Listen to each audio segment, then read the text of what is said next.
Então vamos abrir as Bíblias em 2 Pedro, capítulo 3,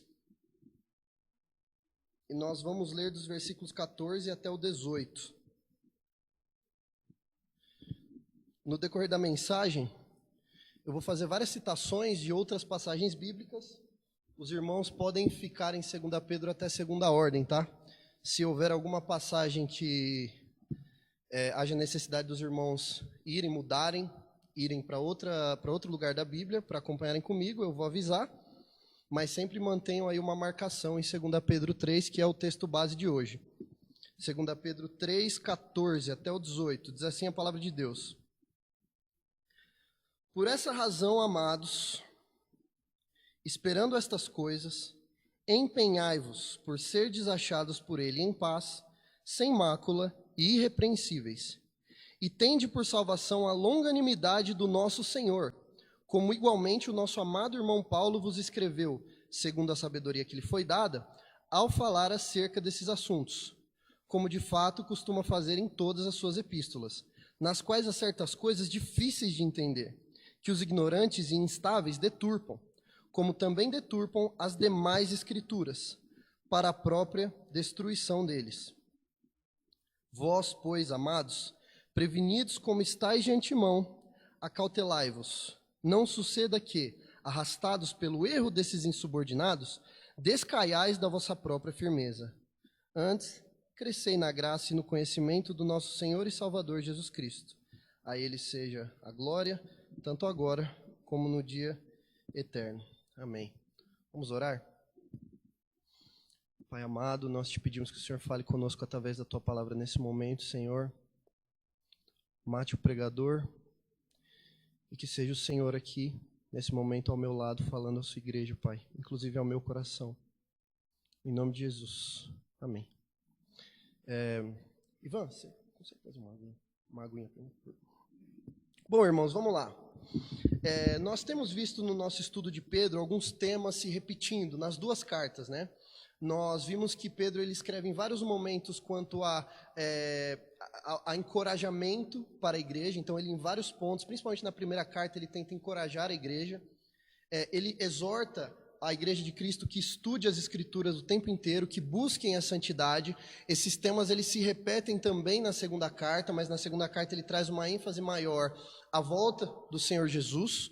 Ok? Então é um pouquinho mais escatológica a segunda carta, e ele também nos alerta o tempo todo quanto aos falsos mestres, né? Quem esteve aqui nas últimas 3 semanas tem visto que toda a linha de raciocínio que o pastor Flávio vem construindo do finalzinho do capítulo 2 até toda a extensão do capítulo 3 tem alertado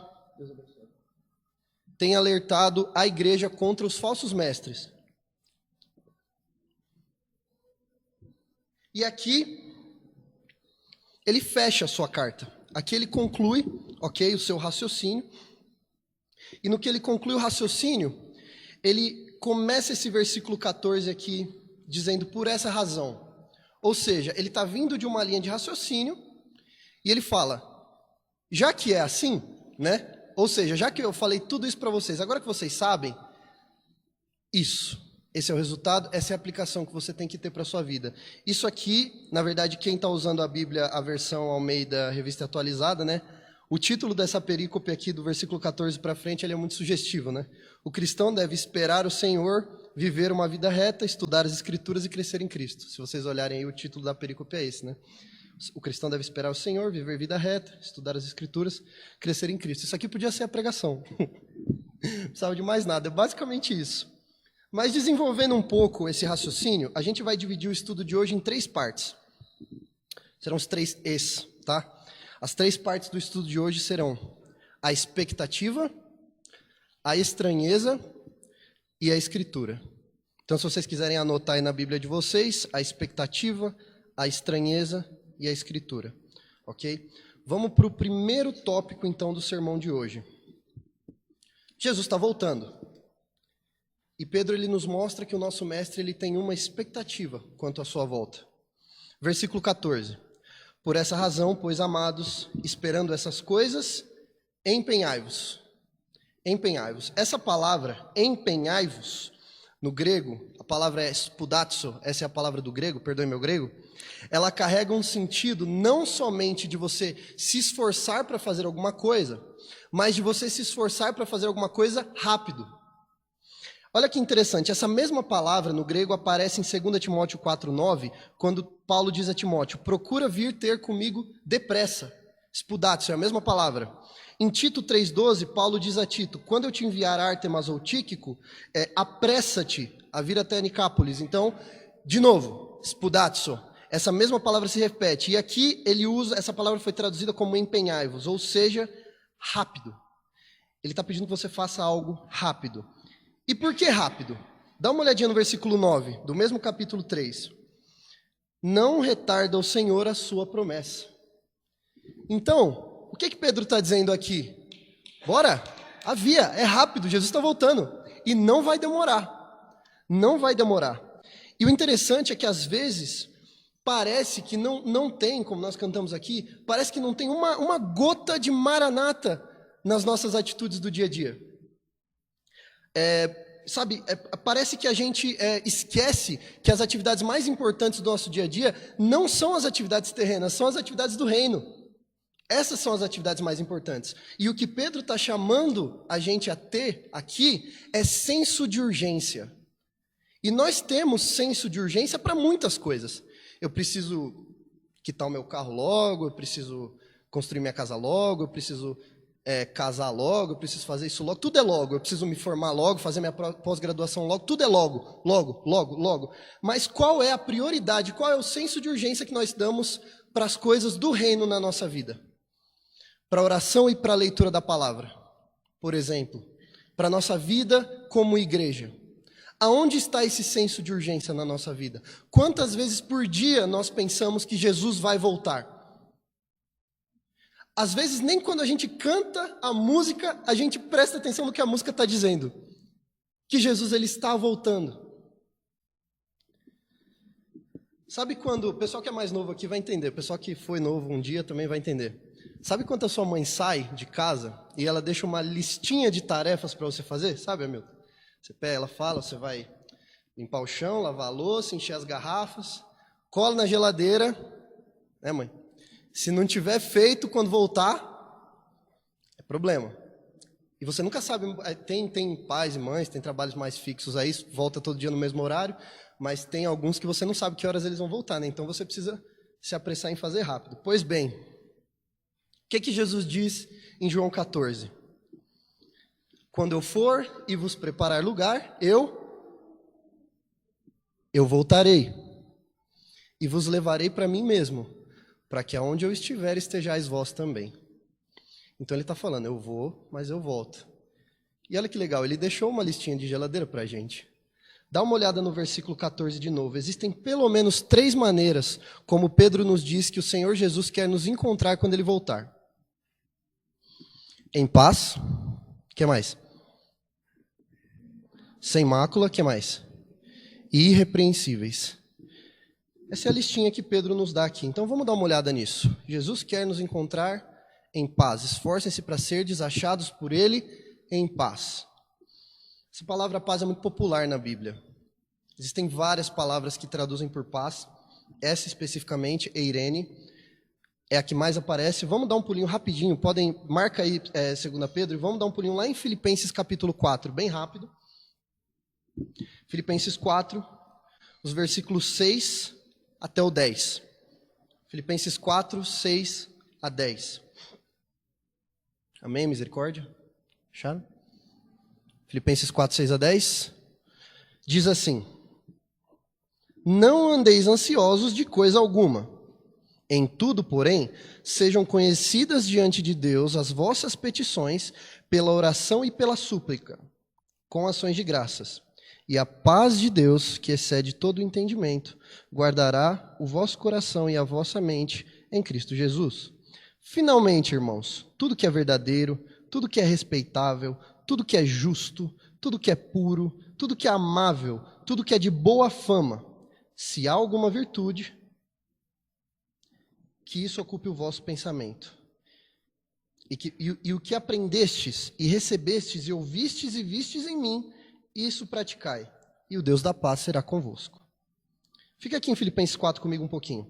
A paz que o Senhor nos dá, ela não é compreensível para as pessoas que não têm Deus. E tem um motivo para isso. Porque a felicidade da pessoa que tem Jesus, a felicidade da pessoa que crê em Jesus, não está aqui nessa terra. Ela está na próxima vida, na vida vindoura. Certo? Então, o cristão, ele perde o emprego, mas quem sustenta ele é o Deus dele. Quantos aqui já tiveram situações de desemprego que não faltou as coisas, mesmo sem emprego? É porque quem te sustenta em última instância é o Deus do nosso sustento, não é o emprego. De um jeito ou de outro ele te sustenta. E o cristão, ele tem essa paz. O cristão perde um ente querido, mas a paz dele está nas coisas do Senhor. Então ele fica de luto, mas ele está em paz. Ele continua em paz. O cristão, ele fica doente, mas ele sabe que depois desta vida existe a eternidade com Cristo, então ele continua em paz. E finalmente, o crente sabe que esse mundo vai acabar. Até quem não é crente sabe que esse mundo vai acabar. Mas para nós que temos Jesus, isso não tira a nossa paz. Isso nos traz paz. E é assim que Jesus quer encontrar a gente quando ele voltar. E como nós acessamos essa paz? Dá uma olhadinha lá no versículo 6 de novo, de Filipenses 4. Não andeis ansiosos de coisa alguma, em tudo, porém, sejam conhecidas diante de Deus as vossas petições pela oração e pela súplica. Então ele fala, ao invés de andarem ansiosos, façam o quê? Apresentem tudo a Deus em oração. Que é exatamente o tema da música, do hino que nós cantamos aqui, né? Que paz nós perdemos sempre só porque nós não levamos tudo a Ele em oração. Nós temos que levar absolutamente tudo a Deus em oração. Absolutamente tudo, nos mínimos detalhes.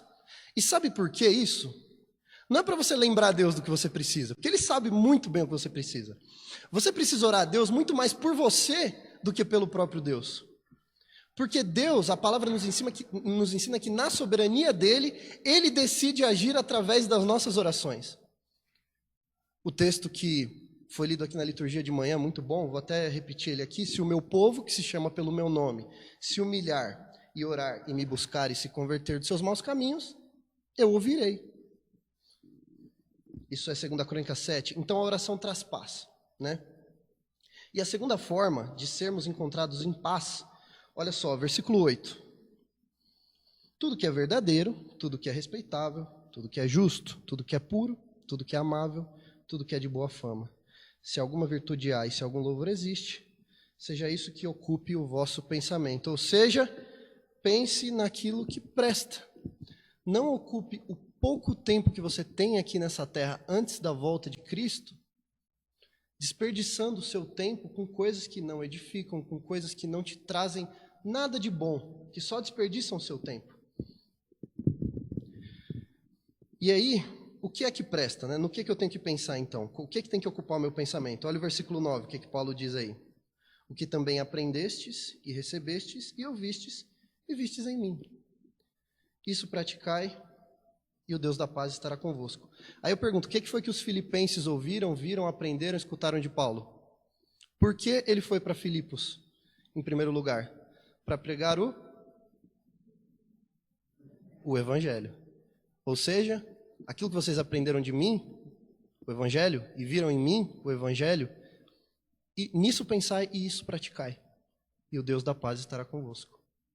Então, a sua rotina, ela tem que ser guiada pelas verdades do Evangelho. E é assim que você está sempre em paz, independentemente do que acontece, porque é assim que o Senhor Jesus quer te encontrar. Ele não quer te encontrar desesperado com as coisas desse mundo aqui. E muito menos, Jesus, me leva logo porque eu não estou aguentando mais. Não, não tem isso não. Você fica em paz aqui, sabendo que a hora certa chegará. Então, apresentar tudo a Deus em oração e pensar naquilo que é bom. Volta para 2 Pedro 3, por favor.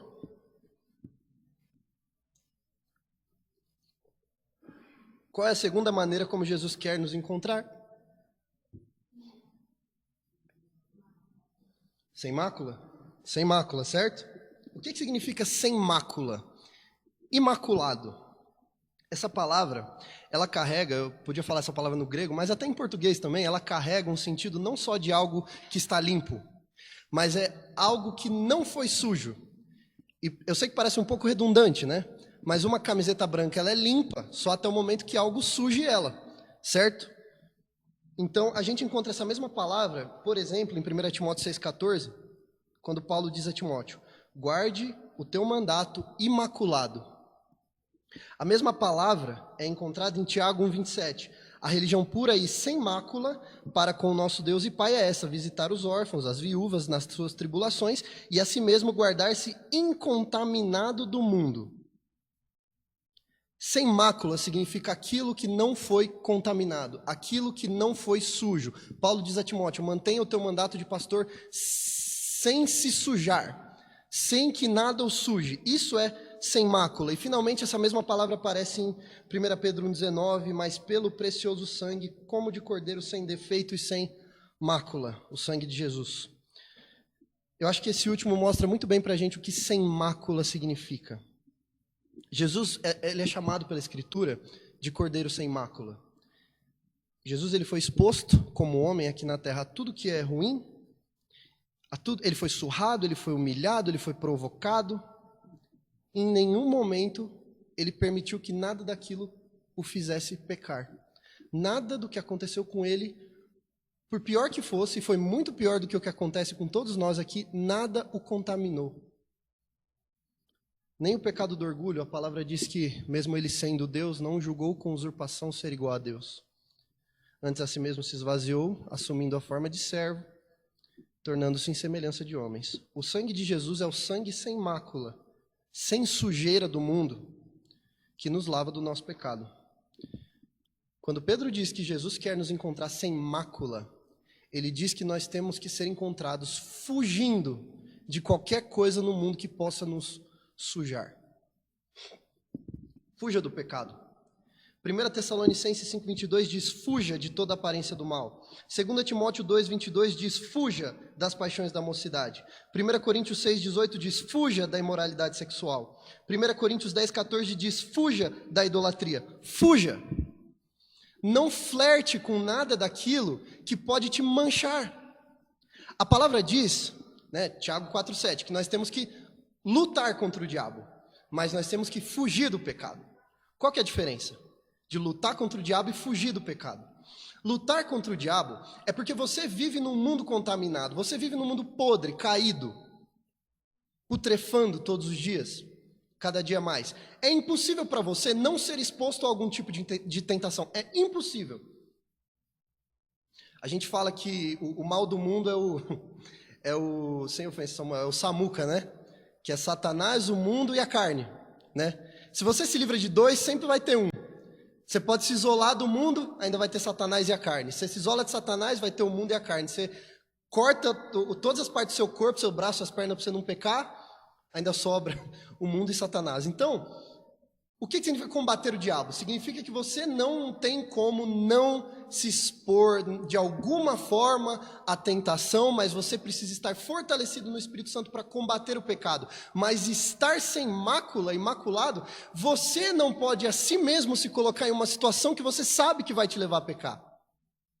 Esse é o ponto. Isso é ser encontrado sem mácula. É fugindo de tudo isso. Então, frequentar ambientes de conversa torpe. São só meus amigos ali, eles falam umas besteiras, mas, eu não participo, então eu fico ali com eles. Vai lá, então, você aguenta ficar sem falar besteira também? Grupos indevidos de WhatsApp, ficar sozinho quando você não deveria estar sozinho com a pessoa, ficar trocando ideia ou alimentando o relacionamento com pessoas que já te levaram a pecar. Corta, não flerte com o pecado. Fuja. A Bíblia é muito clara. Fuja. Bem-aventurado o homem que não anda no conselho dos ímpios, não se detém no caminho dos pecadores, nem se assenta na roda dos escarnecedores. Antes, o seu prazer está na lei do Senhor, e nela ele medita de dia e de noite. Esse é o primeiro salmo. Você tem buscado tempo a sós com Deus ou com o pecado? Voltando lá em 1 Pedro. A terceira maneira como Jesus quer que nós estejamos quando Ele voltar é o quê? Irrepreensíveis. E parece até uma redundância, você dizer sem mácula e irrepreensíveis. Mas as duas coisas têm uma diferença fundamental. Sem mácula significa algo de fora para dentro. Você não permitir que algo de fora te manche. E quando você não se permite ser manchado, é exatamente isso que te torna irrepreensível. É testemunho, é disso que a palavra irrepreensível fala. É uma reputação impecável, né? A mesma palavra aparece em Filipenses 2, quando ele diz: para que vos torneis irrepreensíveis e sinceros, filhos de Deus, inculpáveis no meio de uma geração pervertida e corrupta, na qual resplandeceis como luzeiros no mundo, preservando a palavra da vida. Isso é ser irrepreensível, é ser isento de qualquer tipo de culpa, é ninguém ter absolutamente nada para dizer de você.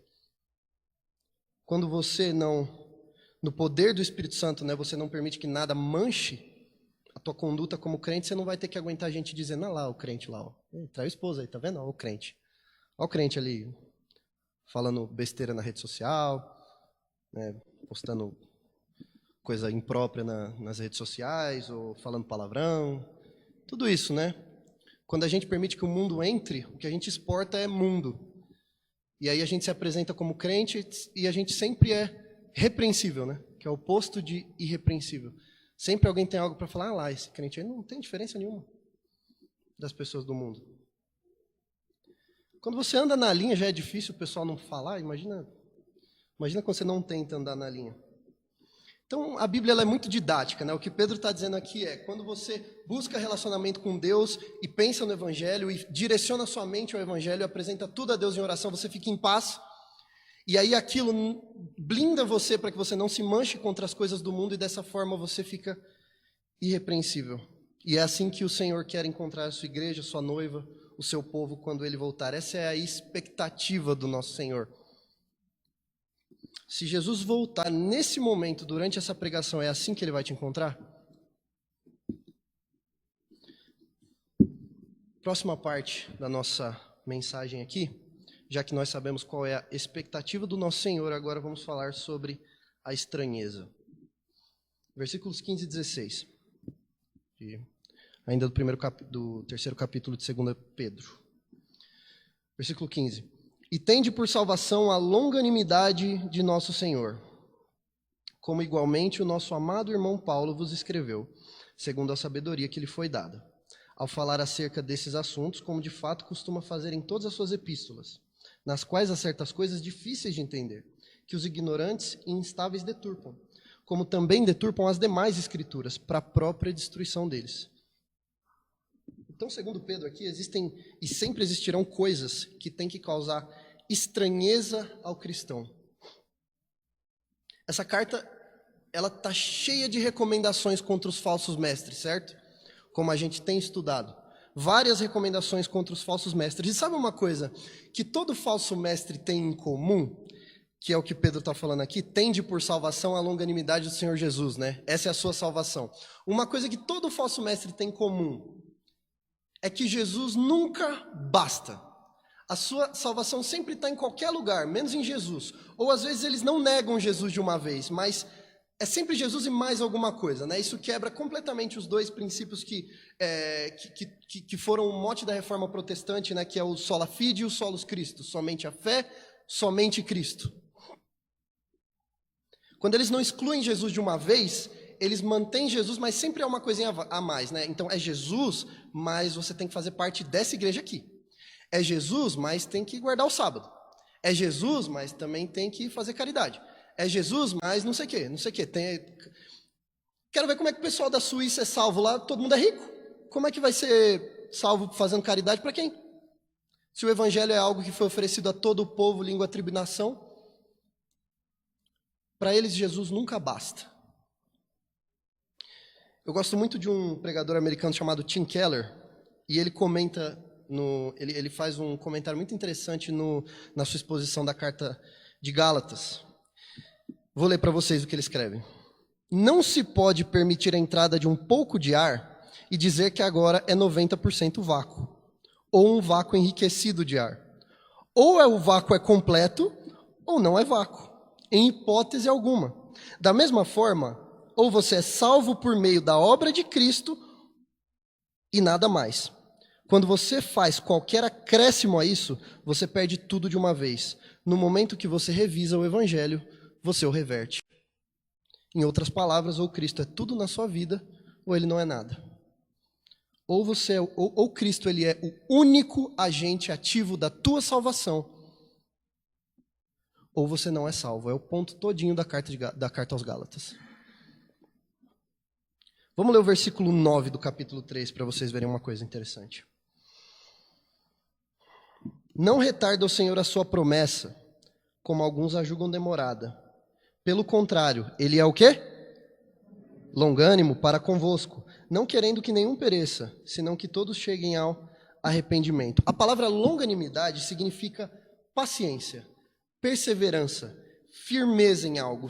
Quando a palavra diz que o Senhor é longânimo para conosco, significa dizer que o Senhor é fiel à promessa que Ele nos fez.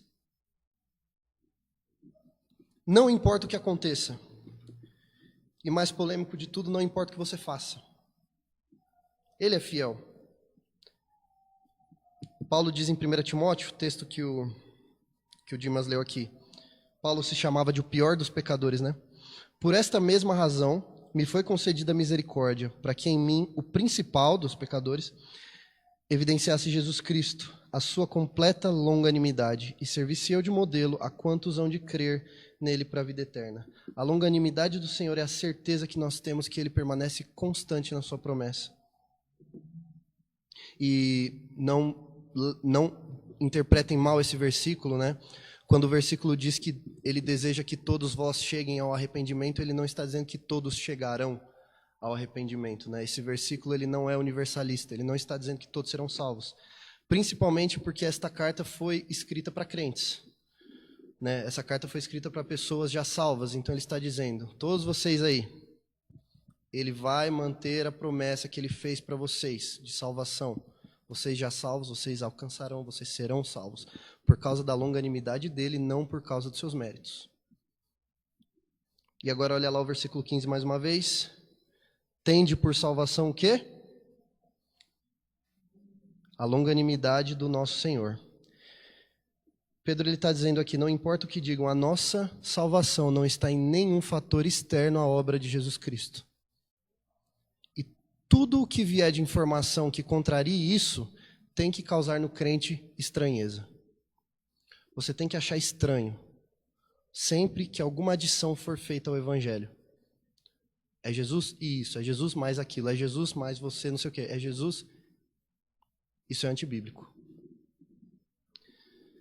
Mas, mais do que isso, esse capítulo ele vem falando da volta de Cristo, né? E como os falsos mestres, eles tentam negar que Cristo voltará, né? Eles estão tentando negar isso. Eles até zombam da gente. Alguém aqui já debocharam de alguém aqui que você falou que estava esperando Jesus voltar alguma vez? De mim já algumas vezes, né? Não, mas você acha que Jesus vai voltar? Eu não só acho, como eu tenho certeza, né? A pessoa aí, 2000 anos já, você acha? Mas assim, lembra que Gálatas 5:22 diz que a longanimidade é parte do fruto do Espírito. Então seja longânimo, porque ele é longânimo. Ele não está longe, não vai demorar. Seja paciente, seja longânimo, e tende a longanimidade do Senhor como sua salvação. E aí ele diz, versículo 15, segunda parte, como igualmente o nosso amado irmão Paulo vos escreveu, segundo a sabedoria que lhe foi dada, ao falar acerca desses assuntos. Então aqui Pedro cita um outro apóstolo, que é o apóstolo Paulo, né? Paulo ele foi autor de 13 dos livros que você tem aí na sua Bíblia no Novo Testamento. Ele escreveu todos os livros de Romanos até Filemon. Mais de metade do Novo Testamento foi escrita pelo apóstolo Paulo. E aqui a gente vê que Pedro, ele usava os ensinos de Paulo como base do ensino dele. Principalmente quando ele diz, igualmente como nosso amado irmão Paulo vos escreveu. E sobre Pedro citando Paulo aqui, tem algumas coisas interessantes que a gente nota. Primeiro, ele diz, segundo a sabedoria que lhe foi, o quê? Que lhe foi dada. Ou seja, ele falou segundo a sabedoria que ele tem? Ou segundo a sabedoria que ele aprendeu na faculdade de teologia aos pés de Gamaliel? Segundo a sabedoria que lhe foi dada, certo? E isso faz até uma alusão ao que nós lemos lá no começo, né, dessa carta, quando Pedro diz que nenhuma profecia jamais foi dada por vontade humana. Entretanto, homens santos falaram da parte de Deus, movidos pelo Espírito Santo. Então isso mostra que já no tempo que os apóstolos eles estavam escrevendo as cartas, já era sabido que aquelas cartas eram palavra de Deus. Para todos aqueles que querem tirar a Bíblia como única regra de fé e prática do cristão, porque nos 2 primeiros séculos a Bíblia ainda não havia sido formada da maneira como ela é, mas nesse tempo já se sabia, os apóstolos já sabiam que as cartas que eles escreviam eram doutrinas a serem agregadas a toda a lei, ao Antigo Testamento, tanto que Paulo manda várias vezes, quando ele escreve suas cartas às igrejas, ele diz, leia as cartas junto com a lei. Principalmente quando no versículo 16 Pedro diz o quê? Que eles tentam deturpar as cartas dele, como tentam deturpar as demais escrituras. Ou seja, a carta de Paulo já era escritura, mesmo antes da formação da própria Bíblia. E olha que interessante, esse é o livro que você tem nas mãos nesse momento. A palavra de Deus pronta, saída do forno certinha, revelada, já era nesse tempo regra de fé e prática e hoje continua sendo nossa regra de fé e prática.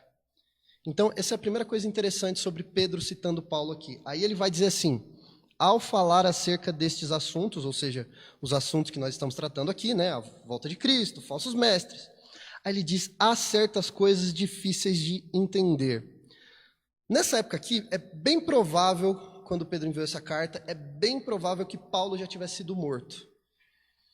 E mesmo que ainda não tivesse sido morto, ele provavelmente já estava na prisão, pouco acessível, né, então...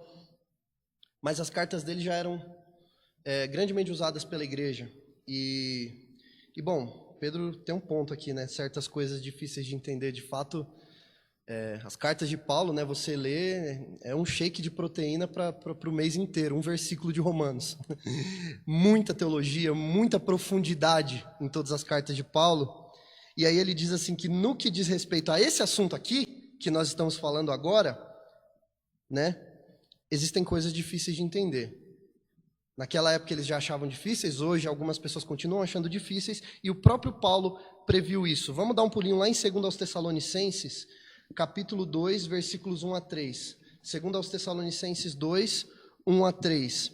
Vejam o que Paulo tem a dizer sobre a volta de Jesus, que é exatamente o que nós estamos tratando.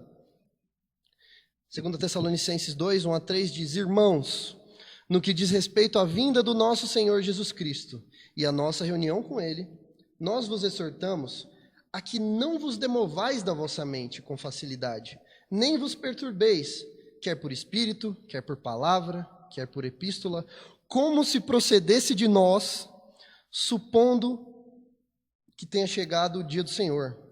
Ninguém, de modo nenhum, vos engane.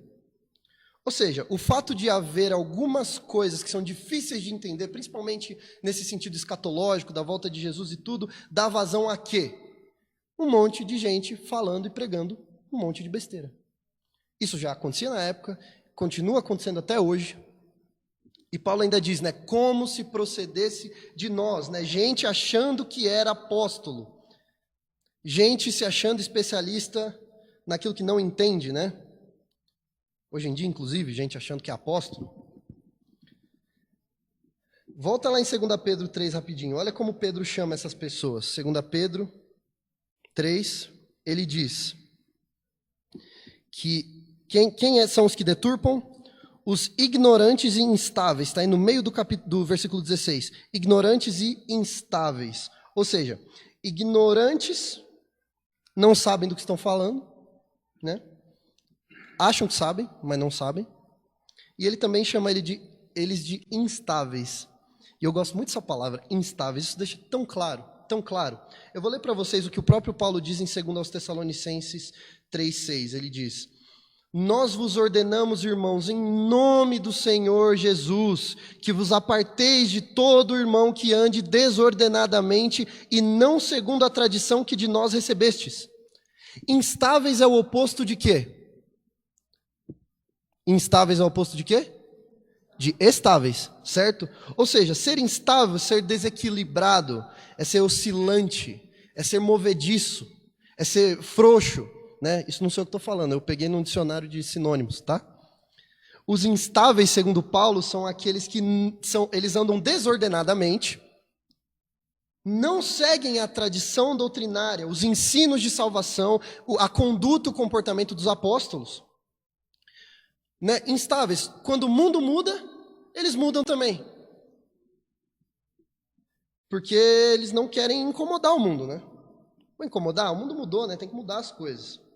E aí a gente vê o surgimento de várias igrejas que, ao invés de tentarem exportar Jesus para o mundo, eles tentam trazer o mundo para dentro da igreja. Mudam a palavra, distorcem a palavra, mexem em interpretações históricas da Escritura, que foram feitas em 2000 anos de estudo bíblico, 2000 anos de exegese, de estudo do grego, estudo do hebraico, estudo do aramaico, estudo do latim, por parte de pessoas que passaram a vida dedicando-se a isso, a conhecer as Escrituras, a dobrarem o joelho, desde os pais da igreja até os reformadores, os puritanos, pessoas que interpretaram as Escrituras, trouxeram o real sentido das palavras, de cada artigo, de cada substantivo, de cada pronome que tem na Bíblia, para nos dar uma visão correta daquilo que tinha a intenção de ser exposto quando os textos foram escritos. Mas não, eles sabem mais. O mundo mudou, né? Tem que adaptar, senão o jovem não vem para a igreja.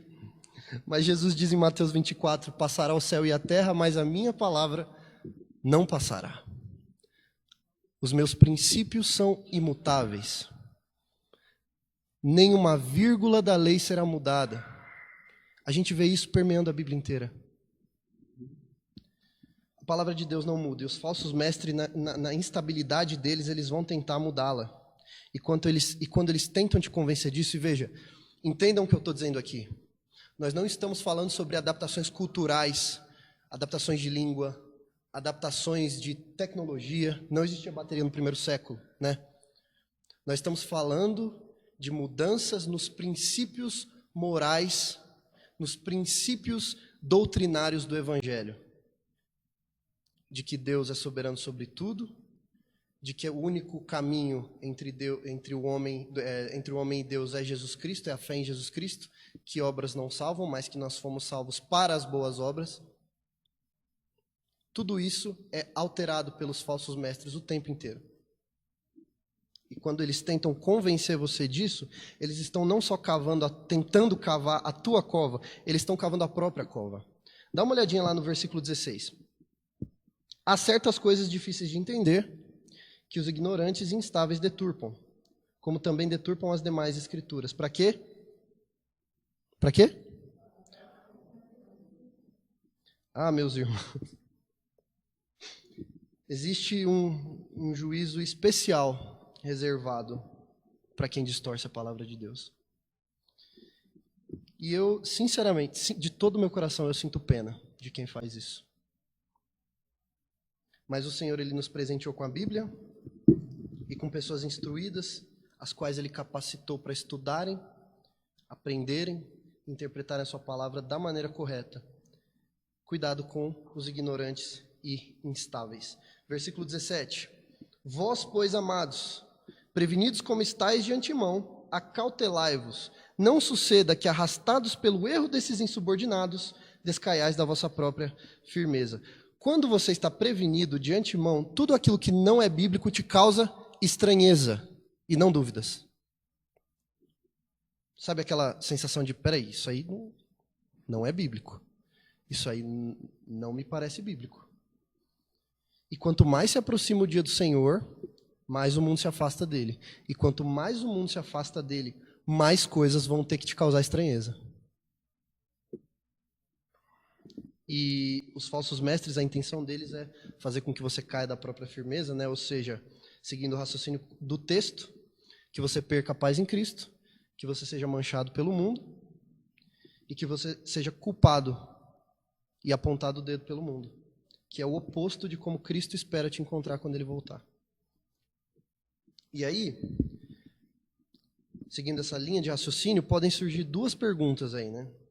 Primeiro, como eu sei quem é falso mestre, pelo amor de Deus? Tem tanta gente pregando. Segundo, como eu sei o que é antibíblico? Então, nós já vimos qual é a expectativa do Senhor, nós já vimos o que tem que nos causar estranheza, e agora, para responder essas duas perguntas, a última parte da nossa pregação, o terceiro ponto da nossa mensagem, a Escritura. Vamos ler então os versículos 17 e 18. Vós, pois, amados, prevenidos como estáis de antemão, acautelai-vos. Não suceda que, arrastados pelo erro desses insubordinados, descaiais da vossa própria firmeza. Antes, crescei na graça e no conhecimento do nosso Senhor e Salvador Jesus Cristo. A Ele seja a glória, tanto agora como no dia eterno. Então, primeira pergunta que nós levantamos aqui, como eu sei quem é falso mestre, né? E se o próprio Pedro diz que existem passagens bíblicas difíceis de entender, né? Como é que eu sei? Como é que eu sei? O que eu faço, né? Você vê um Hernandes Dias Lopes pregando de um lado, prega bonito, fala umas coisas legais, né? Se veste bem. Aí você vê do outro lado um Dave Leonardo, prega bonito também, fala legal. Se você não sabe quem é Dave Leonardo, não está perdendo nada. Como é que eu vou saber quem é que está falando a verdade? Só uma citação do Dave Leonardo aqui para vocês. Você é o ponto fraco de Deus. Né? Qualquer um que não tem afinidade com as Escrituras vai achar que Deus tem ponto fraco. Mas como é que eu sei? Né? Pedro ele dá algumas dicas para a gente aqui, para nós identificarmos. Né? Primeiro ele chama, no versículo 17, ele os chama de insubordinados. Um insubordinado é alguém que não se subordina. É alguém que, exatamente como Paulo disse em 2 aos Tessalonicenses, ele não segue, ele não se subordina aos padrões de Deus. Mateus 7 diz que nós os conheceremos pelos frutos. E quais são os frutos que uma pessoa que prega a palavra de Deus tem que produzir? Vamos dar um pulinho lá em 1 Pedro, uma carta antes, capítulo 5, 1 Pedro 5. Olha a ordem que Jesus, através de Pedro, né, dá para aqueles que são pastores, ministros da palavra. 1 Pedro 5, versículos 2 e 3. Pastoreai o rebanho de Deus que há entre vós, não por constrangimento, mas espontaneamente, como Deus quer. Ou seja, do jeito que Deus mandou, não do jeito que você acha melhor, né? E nem por sorte da ganância, isso aqui nem se fala, né? Mas de boa vontade, nem como dominadores dos que vos foram confiados antes, tornando-vos modelos do rebanho. Ora, então qualquer um que faz as coisas não da maneira como o Senhor ordenou, mas da maneira que eles acham melhor, qualquer pessoa que faz por ganância, qualquer pessoa que tenta ser dominador do rebanho ao invés de pastor do rebanho, não importa o quanto ele seja popular, o quanto ele fale bonito, é falso. É falso. E aí tem mais uma coisa. O pregador é levantado para expor a palavra de Deus. Então qualquer pessoa que claramente contradiz uma verdade bíblica, não porque errou, não porque cometeu um erro, mas persiste em expor algo que não é bíblico, que é mentira à luz da Bíblia, também é falso mestre. E aí, isso nos leva à segunda pergunta. Como é que eu sei, então, que alguma coisa é antibíblica? Como é que eu vou saber? Não conheço a Bíblia inteira. Pedro nos dá a resposta. Versículo 18. Antes o quê? Todo mundo junto. Antes, crescei na graça e no conhecimento do nosso Senhor e Salvador Jesus Cristo. Essa é a solução. Crescer é amadurecer, é aprofundar-se na graça da vida que te foi dada, conhecendo mais e mais e mais todos os dias a Jesus, que Pedro chama aqui de Senhor, né? Ou seja, aquele que manda na sua vida, e Salvador, aquele que te salvou, que te tirou do reino das trevas e te trouxe para o reino da sua maravilhosa luz.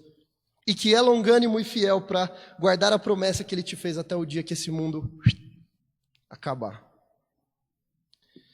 Como é que cresce? Na graça e no conhecimento do Senhor Jesus. Esse livro vem falando durante toda a sua extensão. Estude as Escrituras. A Escritura é a resposta para tudo. E eu sei que no nosso mundo e com a nossa rotina como está, algumas pessoas acham muito difícil você manter uma rotina de estudo da palavra diária, como é o que tem que acontecer na vida de um cristão. Mas, olha, não importa se você acorda às 3 da manhã para trabalhar e vai dormir à 1 e você tem 15 minutos de almoço, nada no seu dia, nada é mais importante do que o seu momento com Deus, de leitura da palavra e oração, nada. Então, já que eu sei como é, eu sei a rotina, o que ela faz com a gente, eu sei. Então, eu vou trazer algo que foi muito bom para mim. Então, vamos lá. se você ler 2 capítulos da palavra do Antigo Testamento de manhã, o que vai levar mais ou menos 10 minutos se você ler devagar, e 2 capítulos à noite, antes de você dormir, do Novo Testamento, 2 de manhã do Antigo, 2 à noite do Novo. Você vai ler o Antigo Testamento inteiro em um pouquinho mais de um ano e o Novo Testamento 3 vezes por ano. Se você tiver 10 minutos da sua manhã para Deus e mais 10 à noite para Deus, está ótimo, é o suficiente para você ler a palavra inteira múltiplas vezes na sua vida. Múltiplas vezes. Provavelmente você não vai querer parar nos 2, né? Eu falo por experiência. Você vai ler 2, aí você vai ler Gênesis 1, Gênesis 2, você vai falar, mas Gênesis 3 é a queda, né? Essa parte é legal. Então vou ler também que você não vai conseguir parar. Porque a palavra de Deus ela é incrível. É incrível. Mas se esse é o tempo que você tem, dedique esse tempo ao Senhor. Junta isso com uma vida de oração. Transformando aquilo que você leu em oração. Você está lendo o Salmo 23, o Senhor é meu pastor, nada me faltará, ore, Senhor, seja o meu pastor. Senhor, me perdoe porque eu não confiei que Tu eras o meu pastor. Senhor, eu preciso que o Senhor seja o meu pastor nessa situação. Toda a Escritura é útil para o ensino. Toda a Escritura. Até as genealogias, vocês acreditam nisso? Que às vezes eu tiro ensino das genealogias? Incrível isso. Junta isso então com uma vida de oração e uma vida congregando numa igreja bíblica, onde haja alguém que pregue a palavra de Deus. Não estou dizendo que isso é necessário para a sua salvação. Estou dizendo que isso é o que vai te fazer crescer na graça e no conhecimento de Cristo. Estar em comunhão com pessoas que entendem de Bíblia. Junta isso com a sua vida de oração. O que você não entender, porque vai ter várias coisas que você não vai entender. Anota, rabisca na Bíblia e continua lendo, não empaca naquilo. Vem tirar dúvida com o pastor depois, ou vocês vão ver que se você faz essa trilha toda, quando você lê a palavra pela segunda vez, as coisas que você ficou em dúvida na primeira são respondidas na segunda vez. E aí surgirão mais dúvidas. E aí você vai responder essas dúvidas na terceira vez. E assim é porque a profundidade da palavra de Deus é infinita. E você aprende mais e mais e mais. Combina essas 3 coisas, a leitura da palavra todos os dias, com uma vida de oração e uma vida de comunhão com os salvos em Cristo Jesus. E aí, meu amigo, ninguém te segura. Aí não tem falso mestre que vai fazer você cair da tua firmeza.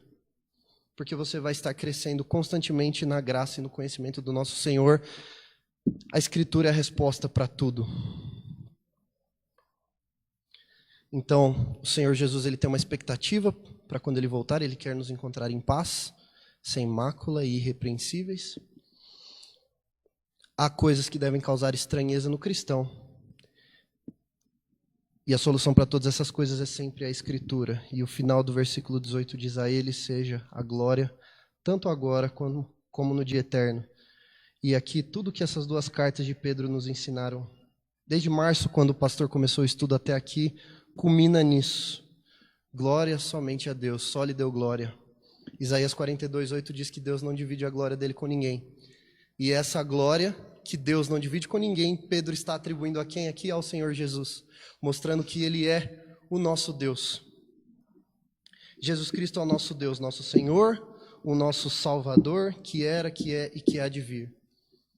E se você crê em Jesus, se você já foi salvo por Ele, saiba que Ele tem uma listinha para você para quando Ele voltar. Ele quer te encontrar em paz, sem mácula e irrepreensível. Para isso você tem que crescer em graça e conhecimento. E se você ainda não foi salvo por Jesus, saiba que com uma mão o Senhor ele está segurando toda a sua ira contra o pecado. E com a outra mão Ele te convida. Mas um dia Ele vai abaixar as 2 mãos. E eu realmente espero que todo mundo aqui entenda a urgência de entregar sua vida para Cristo. Ele é a raiz e a geração de Davi. Ele é a brilhante estrela da manhã. O Espírito e a noiva dizem: vem. Aquele que ouve, diga: vem. Aquele que tem sede, venha. E quem quiser, receba de graça a água da vida. Maranata. Vem, Senhor Jesus. Vamos orar? Pai eterno, dê-nos senso de urgência, Senhor. Lembra-nos todos os dias, através da Tua palavra, que o Senhor está voltando. E nós, como igreja, que nós estejamos te esperando em paz, sem mancha e inculpáveis. Volta, Pai, sua igreja te espera, Senhor. Volta, Senhor, em nome de Jesus. Perdoa-nos quando nós falhamos em nos lembrar disso e lembra-nos todos os dias da maravilhosa graça que nos salvou e que nos santifica todos os dias para que nós cheguemos a Ti santos como Tu és e que nós, enquanto nós não vemos a Ti como Tu és, que nós possamos buscar a Ti através da palavra, através da oração. Nós sabemos que quando o dia chegar nós estaremos com o Senhor. Lembra-nos disso todos os dias, Pai, em nome de Jesus. Amém. Amém. Nós vamos entoar um hino para